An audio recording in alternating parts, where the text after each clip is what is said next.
We're doing a special series of the Voice of the Founder in conjunction with Lions Den DFW. Lions Den is doing their pitch competition and faith-based founder event on the 29th and 30th of April 2026. It's going to be at Dallas Baptist University, their School of Business. Really excited about that. This year we had the opportunity to talk to almost all of the applicants for the pitch competition. And we are here with Kevin White. Kevin, tell us a little bit about yourself. Hey, Isaac, first, thanks for having me. So great to have you here, man. Absolutely.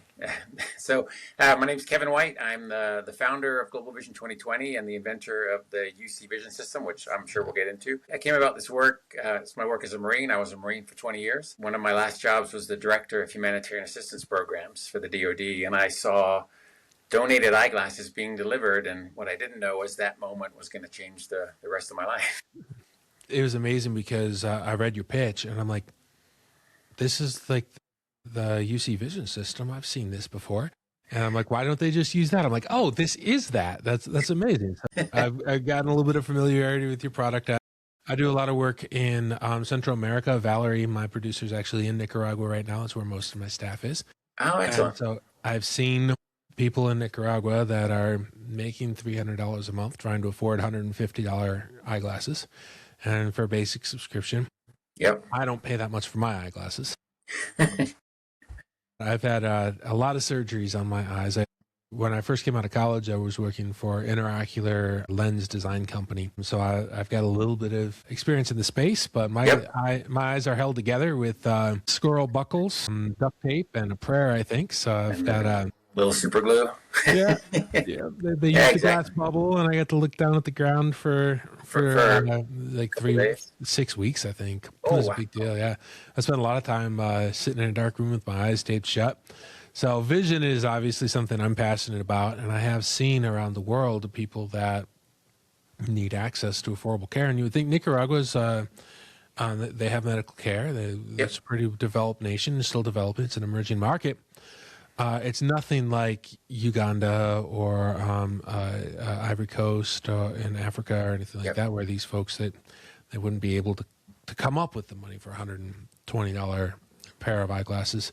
Exactly. In Nicaragua, they sort of can, but still, why? Why isn't there another option? Yeah, no, that's a thank you. It's a fantastic lead in and great question. I mean, when you think about it, eyeglasses have been around for 700 years, right? And we have ubiquitous access. You know, if your child starts running into walls, or start squinting at the chalkboard, you take them to a corner optometry and you get checked. But we have one optometrist for every 8,000 people in the U.S. So now you talk to some of those countries you mentioned, Uganda, DRC, et cetera. You're talking 1 to 1 million. In fact, the DRC, the Democratic Republic of the Congo, has 97 million people.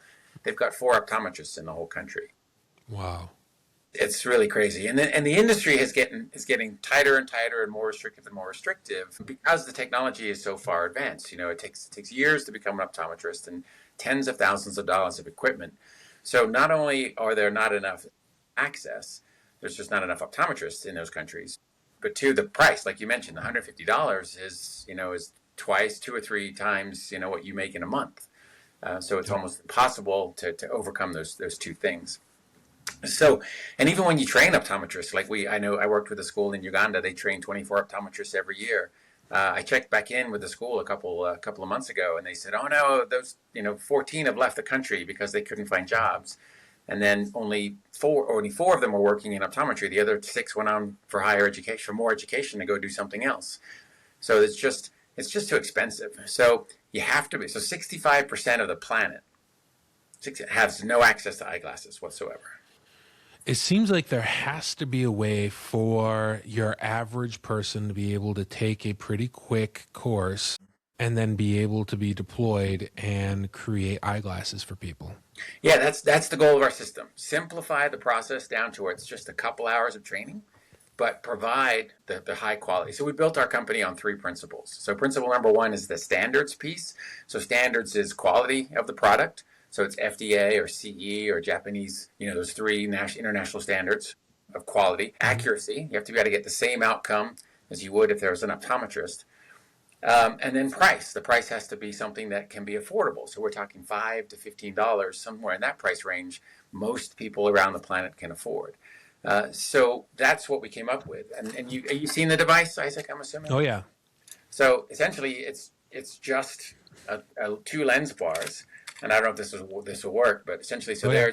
there's -6, and then there's +6. So it just gets it's Oh all wow. the prescriptions in a single lens, Oh, and that's then great. you limit the patient to this little viewing aperture here. So all they're seeing is a single power. So as they turn that dial, they're looking through that eye. If they stop at say a red 4, you simply reach in and they see clearly on that little slit through where it's red 4. You reach You and grab a grab red the lens. red bag with a number 4 in it, and then you take this lens and you pop it into the frame, and then you take the other one and you pop it into the frame, and you make a pair of eyeglasses in about 15 minutes. And that's just doing the eye health piece Wow. and the visual acuity, and then verifying that they work. So it's a really, really simple solution to a really old problem. Yeah, global problem. Yeah, so I use Zenni Optical to buy my lenses, and I can buy my daughter loses glasses like crazy. So Yes, I can go online and buy a nice set of glasses with the UV protection and everything for $25, and exactly. you Yep. can have a few. And that's she'd have a couple of pairs. She likes to match them to her purse or something like that. First world problems. Yeah. Yep. But most of the world doesn't have access to that. So seeing No. this, you can, and honestly, the whole what's better, A, B, 1, 2, it's Right. stressful. Yeah. Doing it yourself makes all it's Yeah, like turn it. yeah. Hey, I can Hey. see so great right there. Oh, too far. Exactly. There, give me one of Exactly. these. Give me a blue 6. Yeah, it's super intuitive, just like a pair of binoculars. You hand a 5-year-old a pair of binoculars and just, I look through there and turn the dial. Just evolution. Our brain knows when what we're looking at is clear and when it's blurry. So you Yep. just get the best visual acuity, minimum amount of power. Yeah, I mean Zenni are great, and what Zenni has shown us basically is the cost of the product isn't the actual frame and lenses. It's the infrastructure designed to deliver it. So getting that prescription probably costs you $100 or $50, $50 to $100, and then getting the glasses. That's where they make most of their margins. Yeah. The cost of those eyeglasses, and it's a very small amount of people that make eyeglasses. So the control of that market is extremely tight. So one Yeah. company, in fact, owns the insurance, biggest eye insurance. They own the distribution, Pearl Vision, Sunglass Hat, etc., and then they own the product. So it's in their best interest to keep you in that one narrow chain to spend $300, $400, $500 on a pair of eyeglasses. Yeah, It's that you could it's the only otherwise get for product that is $30. sorry. That you could otherwise get for $35. Exactly, yeah. So it's the only real medical device that is a fashion accessory and a medical necessity. And Yeah. it's 100% aesthetic in how it looks, and it's 100% functional in how it works. So there's a lot in there, but because they can charge you $400 and before you even bat an eye. Yeah. Now, so a question here, and there might not be an answer to this. It might be a trade-off. So I found out that I was having retinal detachment by going to the optometrist, and so they dilated my eyes, and they looked and realized that I had areas of my retinas on both eyes detaching. It became an emergency situation, sent me to the emergency room, and I was able to save my vision through very expensive and invasive surgeries. This obviously is just telling you if your vision, like it tells you, hey, use a red 4 Yeah. or red Yeah, 4 L. -2 or -2 and a quarter or whatever it is. Yeah, Exactly. but it doesn't actually go into more of the eye health. That's Do you have a solution for that? yeah. So big picture, WHO has kind of dissected what eye health looks like. So 92% of eye health issues, or 92%, are poor vision due to the need for eyeglasses, refractive error, as they call it. So the remaining 8% is your diabetic retinopathy, corneal opacity, cataracts, detached retinas, glaucoma, etc. Glaucoma. So when you only have, when you have 8% of the problem being something that requires optometry and ophthalmology, if you can take 92% of that off, that really opens up the networks to work on those other things. So you can triage and send more people up. So no, we don't find what the problem is per se. If it's not a visible pathology, obviously part of the training is to look at the eye. Oh, look, you have a cataract, or you have trachoma, or you have pterygiums, and so on. That's visible. You can just put it into the app, and it makes the referral, and up they go to that next level of care. to be seen by, the right, stop at the right level to get that service. But what we do is remove 92%. We address 92% of the problem by providing best spherical equivalent, a good pair of eyeglasses that gets you minimum of 20/30, and hopefully most people get 20/20 vision. Yeah, some of the tests, like the ophthalmologist found out that I had retinal detachment by going like this. How many fingers am I holding up? And I'm like, 2. And they're like, yeah, we got a problem. Yeah. So When you there's have other blind tests that could spots. be, Yeah, exactly. before they strapped me into the $200,000 machine, they're like, how many fingers am I holding up? What's the highest up color that you see? Oh, you only see green? Then yeah, we've got some problems. Yeah, exactly. So the science is great. I love medical science, med tech, epidemiology. It's been my career. Yep. So very exciting when I see innovations there, but incredibly exciting when I see a backpack that somebody can ride a bicycle into the Congo and get people that can't read because they can't see working and seeing and reading and learning again.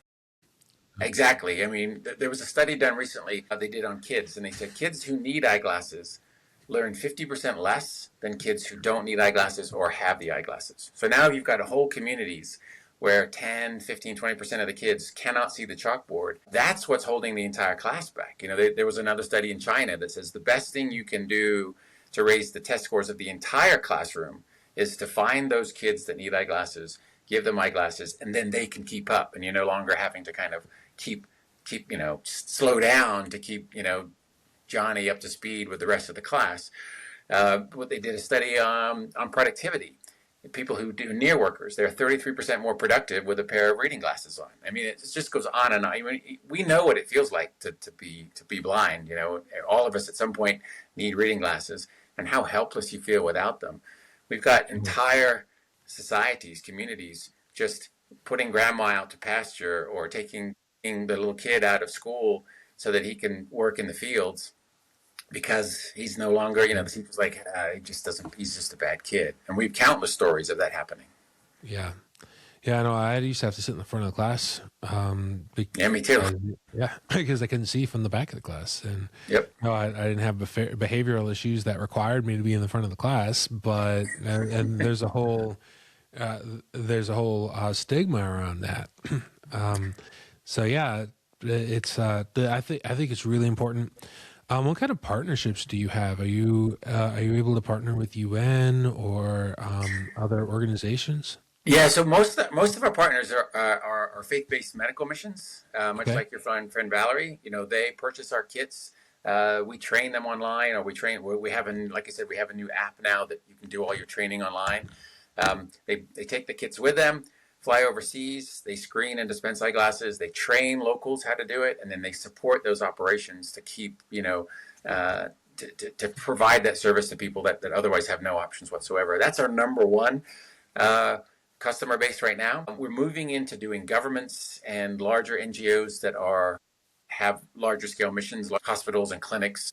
Some of them are private, some of them are NGOs, mostly faith-based. But governments are going to be where we really start addressing the issue. The UN's helpful in that it has the Sustainable Development Goals. Yeah. Even though none of the Sustainable Development Goals provide eyeglasses, they are equal access to education and end poverty.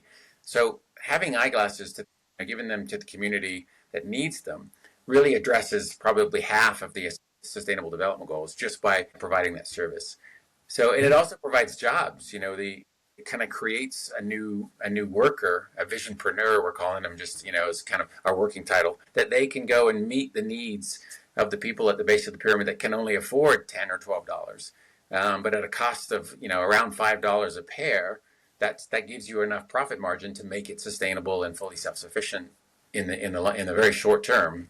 Once you kind of get that business established. Yeah, a lot of these folks would only need to sell 100 pairs a month, and they're making a pretty good living. Oh, they'd make a great living if they were selling that many a month. Yeah, absolutely. Yeah. So have an understanding of who you are, your audience, the problem, your solution. Tell me a little bit about the kingdom impact, the how you're building your company to honor God and build His kingdom. Yeah. So, I mean, for me, there's two main commandments, right? So the one is to love your God above all else, and that's Hmm. that's a very personal kind of journey, and my our personal relationship with God. And number two is to love your neighbor as yourself, and and what would I want for my sons? What would I want for my neighbors? So here's this, the world's largest unmet disability. And we've done almost nothing about it. The industry makes a lot of money. They make a lot of money by keeping it at the top 35%. And those profit margins are 10, 11 times what the cost of materials are. And to me, that's not loving thy neighbor. Being able to create a company that really concentrates on the bottom first. Not giving away profit, not giving away product, but selling it at a price that they can afford, selling at a price that's fair, creating jobs, and then of course it will work its way up, back up to that middle market, and so on and so forth. Um, but concentrating on the bottom and providing them the same opportunities. I was 7 years old when I got my first pair of eyeglasses. One of my sons was 7, the other one was 10 when they got their first pair of eyeglasses. I would never have been able to go to the Naval Academy, never been a United States Marine, had I not had access to eyeglasses. And now both of my sons are in college. They're both following in my footsteps. One's currently off the coast of the Persian Gulf on a Navy warship. So all of this is possible because of a pair of these, that were invented 700 years ago. So to me, that's what we're supposed to be doing. We're supposed to be loving our neighbor, helping them achieve the best thing that they can in their life. And that's kind of how I came to be involved in this mission of solving the world's largest unmet, like I said, the world's largest unmet disability. Thanks. So how many pairs of glasses do you have out there right now? So we just hit, at the end of last year, we hit 1 million pairs of eyeglasses have been Wow. dispensed in 68 different countries. And like I Wow. said, about 990,000 of them have gone through faith-based organizations. That really is the preponderance of what's happening here is, is God's followers going out and doing this in their name. So Kevin, you're here. You're applying for Lions Den DFW. You're looking for. You're doing a funding round right now. Right. Tell us a little bit about that. Yeah, so the journey started right when I got out of the Marine Corps back in 2009, and I was working with other people's technologies. And what I realized was they did not meet the need. They were fluid-filled eyeglasses or Alvarez lenses. These very complicated-looking devices that's that addressed the issue. They gave you clear vision, but they were a product that nobody wanted to wear. They didn't look anywhere near as cool as like the glasses you have on. So in 2013, I started a charity to do that. In 2013, I invented this system. I came up with the UC because I saw the gap. The gap was people Mm-hmm. want real glasses, but we have no way of getting the prescription. But with the other technology, we could get the prescription, but we had no way of getting real glasses. So that was like an hour later. My engineer brain like, okay, let's fuse these things. So I did all this as a charity. What I realized was we're a charity that sells a product for profit and for cost, margin plus cost. So foundations look at us and go, well, you're not delivering the glasses. You're creating a product that people are buying. So just go sell more product and you'll be fine. And investors look at me and go, well, you're a foundation. You're a charity. There's no stock. So we're at this inflection point. And that's kind of where we are. So we've got this huge base of customers. We've got this huge production line, logistics, everything's set. Now I just need to put it over here, put it firmly in the for-profit space, the logistics, the supply side, the product side, and I can keep the foundation. But that's kind of where we are. So at this point where if we're going to grow, if we're really going to address the need, which is 2.5 billion people need glasses and have no access to them, the best way to do it is as a for-profit company with Agreed. investors and with marketing and with all the things that kind of investment brings to the table. That's how we solve my company problem. My company problem is 777, not problem. My mission, every 7-year-old and above can travel less than 7 kilometers and get a pair of eyeglasses for less than $7. And we're not going to do that without help. Yeah. So how much are you looking to raise, and who's your ideal partner? We're looking to raise probably around $5 million. and that is to basically open 5 markets in a big way, so 5 national markets to kind of make sure that we can address the problem at a national level. I'm looking for partners who are interested in both, what the outcomes are, that mission focus, that doing good focus, but also in growth to the next markets. Someone who's familiar with international logistics would be extremely helpful as well. But just really looking long term to have their name on, I helped solve the world's largest unmet disability. That I've done a lot of good for a lot of people. Awesome. Well, this is the reason why we do the Voice of the Founder series here on the Catalyst Effect. We are hearing some amazing stories and some amazing whys. And I'm also interested in the how. Why you do something is really important, how you're doing it, and the whole approach to living out your faith through entrepreneurship and business. Kevin, thanks so much for being here. Really, thanks, really Isaac. Intriguing story. Greatly appreciate it. And the Lions Den DFW is April 29th and 30th. Kevin, if you're in DFW for that, make sure we shake hands. Look forward to meeting you in person. Absolutely. Love to. And thanks so much for tuning in. Kevin, one last thing. We have a pretty good viewer base at this point. If somebody sees and says, hey, I want to be a part of that. How do they reach you? They can email me directly at jkw, that's Juliet Kilo Whiskey, at gv2020.org. So gulfvictor2020.org, or you can just go to our website, gv2020.org, and find out more information there. Awesome. Thanks so much. Thanks, Isaac.